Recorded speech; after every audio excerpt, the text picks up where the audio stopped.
नमस्कार दोस्तों, welcome back to my channel. Friends, मैं आप सबका अपने चैनल स्टॉक्स फॉर लाइफ पे बहुत स्वागत करता हूं। वेलकम टू एसटीफिल परिवार।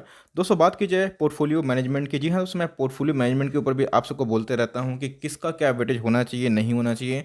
इसके पहले दोस्तों मैंने 50,000 का पोर्टफोलियो हो गए, 20,000 के पोर्टफोलियो हो गए, 15,000 के पोर्टफोलियो दोस्तों आपको बना के दे दिए थे। लेकिन इधर पे एक ऐसे डिफेंसिव पोर्टफोलियो दोस्तों मैं आपको सामने शेयर करने वाला हूँ जो रेलवे ग्रुप को बिलोंग करता है। रेलवे के शेयर दोस्तों कैसे होते हैं, अब बहुत ज़्यादा एक्सप्रेशन मत रखिएगा भाई, सब कोई आईआरसीटीसी जैसे परफॉर्मेंस का ऐसा नहीं होता है।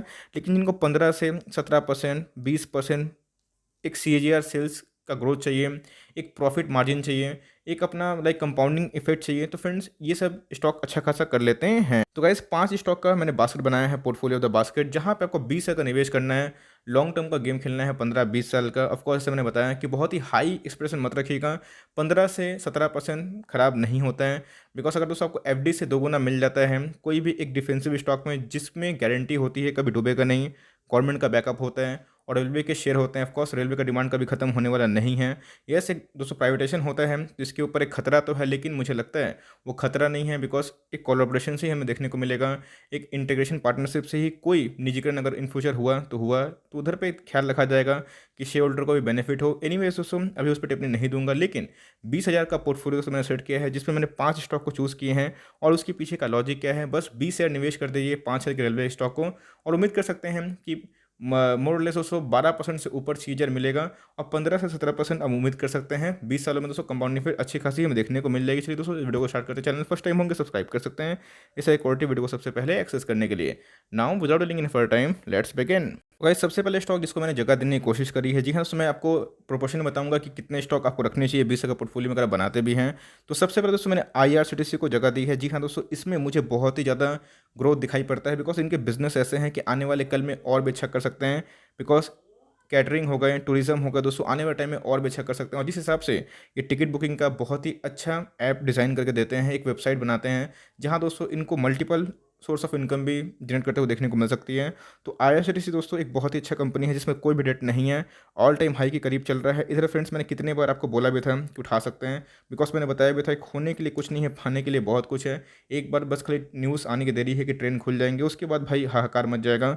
वही देखने को मिला है। जिन्होंने वीडियो देख के प्रॉफिट कमाया, बहुत ही शुभकामनाएं। नहीं कमा पाए कोई बात नहीं दोस्तों, ये कंपनी और भी अच्छा करेगी और आने वाले कल का ये बहुत ही बड़ी दोस्तों एक मल्टीप्लायर बनेगी। बिकॉज इस कंपनी में एक ऐसा ग्रोथ है जो लोगों को दिखाई नहीं देता, जिनको दिखाई पड़ता है उनकी पोर्टफोलियो में, जिनको दिखाई नहीं पड़ता है वो रिसर्च करना शुरू कर सकते हैं। बिकॉज ऐसी कंपनी लॉन्ग टर्म में और भी अच्छा कर सकती है। ओके दोस्तों, तो इधर पे मैंने आईआरएफसी को भी रखा है। जी हाँ दोस्तों, अब बोलिएगा मत कि सर लिस्टिंग गेन देखने को नहीं मिला।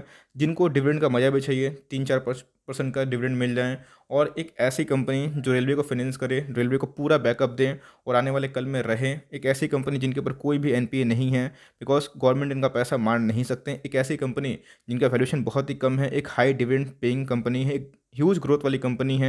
इनके Q3 के नंबर्स आए थे एकदम शानदार थे दोस्तों। और एनबीएफसी की बात की जाए तो मुथूट फाइनेंस के बाद मुझे किसी एनबीएफसी का रिजल्ट सबसे अच्छा लगा था तो आईआरएफसी है। यस, मैं प्राइस को देख के कभी किसी का एनालिसिस नहीं करता, वैल्यूएशन नहीं आंकता।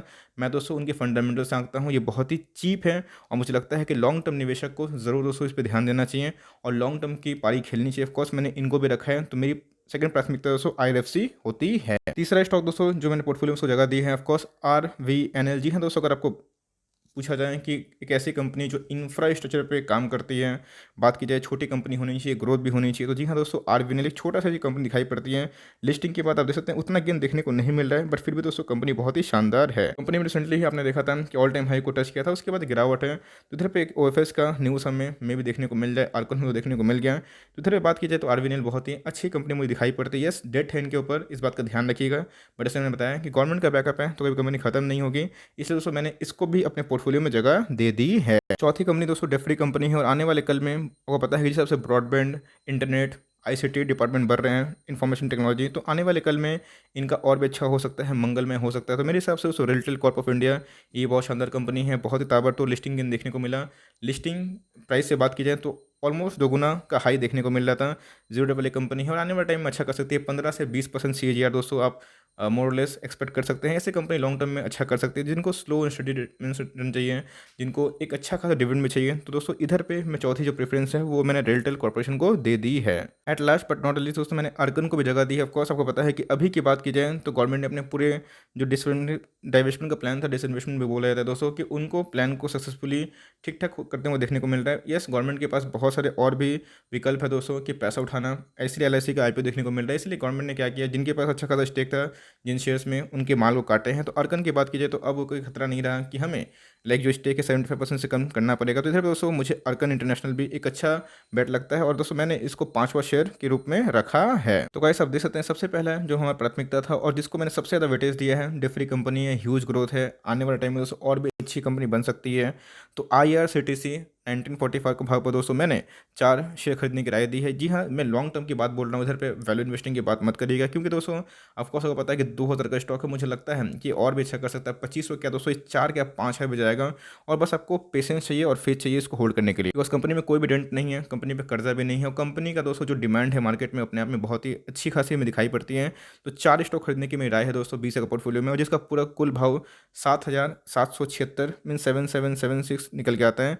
उसके बाद दोस्तों मैंने IRFC को खरीदने की राय दी है। इसके पीछे का लॉजिक क्या है दोस्तों, इनके NPA नहीं है, और रेलवे दोस्तों बिना फाइनेंस का आगे नहीं बढ़ सकता। तो आने वाले टाइम में बहुत आपको ह्यूमंगस ग्रोथ देखने को मिलेंगे, बहुत दोस्तों ट्रिमेंडस हमें प्रोजेक्ट्स देखने को मिल सकता है। आपको पता है कि रेलवे की बात की जाए तो भाई बुलेट ट्रेन भी तोड़ाने का फैसला किया है, तो उतना जो खर्च आएगी दोस्तों, तो उनको एक ही बैकअप मिलेगा फाइनेंस का, वो कौन है, IRFC। तो बात की जाए, अब इनके MD ने ये बोला है कि ये कोशिश करेंगे कि इनके NP हमेशा शून्य रहे, जीरो रहें। ये बहुत ही अच्छी बात है, अच्छी खासी डिविडेंड देती है फ्रेंड्स। तो इधर पे मैंने 150 शेयर खरीदने की राय दी है, जो दोस्तों पूरा कुल भाव निकल के आता है 4990। आगे दोस्तों अगर मैं पढ़ूँ तो आप देख सकते हैं कि RVNL को दोस्तों मैंने अपने पोर्टफोलियो में जगह दी है, मीन्स 20 का पोर्टफोलियो में फॉर रेलवेज। तो इधर पे मैंने RVNL को दोस्तों 100 शेयर खरीदने की राय दी है।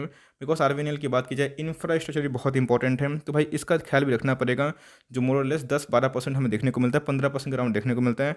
आर्कन की बात की जाए तो जी हाँ, इनका एक डेट का इशू भी है, लेकिन जैसे हेवी इंजीनियरिंग में काम करती है, लॉजिस्टिक बिजनेस में भी इनका काम देखने को मिलता है, रेलवेज में। तो दोस्तों मैंने इनको भी खरीदने की राय दी है, जिसका कुल लागत 1804 दिखाई पड़ रहा है, जिसको दोस्तों मैंने 20 शेयर खरीदने की राय दी है। आगे दोस्तों मेरा पिक है रेलटेल। ऑफ कोर्स आपको ऐसे मैं बताया कि एक ऐसी कंपनी है जिनके ऊपर डेट नहीं है, ICT डिपार्टमेंट में काम करती हैं, और आने वाले टाइम में डिजिटल रिवोल्यूशन हमें और भी तेज होते हुए देखने को मिलेंगे। तो रेलवे अगर मॉडर्न होगा दोस्तों, मॉडर्नाइज किया जाएगा उसको, तो उधर पे रेलटेल का बहुत ही अहम भूमिका है। एक ऐसी कंपनी जो नेटवर्क टावरिंग में काम करती है, ऑप्टिकल फाइबर बना मीन्स काम करती है, बनाती हैं।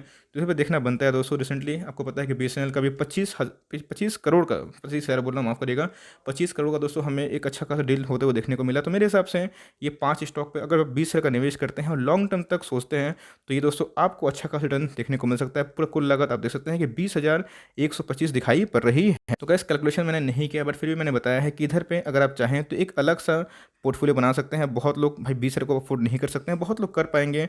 तो मेरे हिसाब से अगर आप लॉन्ग टर्म की बैटिंग करते हैं, जहां आपको ठीक ठाक डिविडेंड मिल जाए और एक स्टडी ग्रोथ हो, जो कंपनी डूबे ना, भरोसामंद हो, गवर्नमेंट का बैकअप हो, तो इन सब कंपनी में निवेश कर सकते हैं। 3 कंपनी दोस्तों इनमें से डेट फ्री कैटेगरी में आती है, जैसे मैंने बताया कि IRFC है। बात कीजिए दोस्तों, हमें रेलटेल दिखाई पड़ती है, और इसको मैं डेट फ्री नहीं बोलूँगा, लेकिन NPA फ्री बोलूँगा। इनमें कोई भी NPA दिखाई नहीं पड़ते हैं। और जो 2 कंपनी है वो भी ख़राब नहीं है, RVNL और आर्कन। यस, इनके ऊपर डेट है, लेकिन उतना भी ज़्यादा नहीं है, और होता भी है तो गवर्नमेंट इसको मैनेज कर सकती है। तो इसलिए दोस्तों जिनके ऊपर डेट नहीं है, ग्रोथ है, अच्छा फाइनेंशियल है, क्लीन बैलेंस शीट है, तो उसको मैंने वेटेज ज़्यादा दिया है।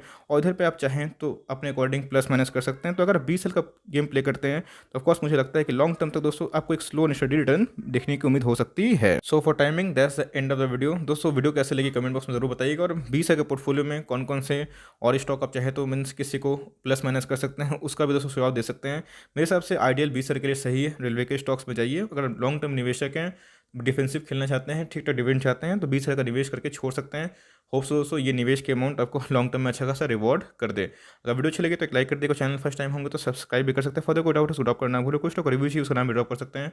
आई would love to make a video on your demand. तो गाइस मिलते हैं जल्दी ही, तब तक के लिए bye. Thanks for watching friends, God bless you all.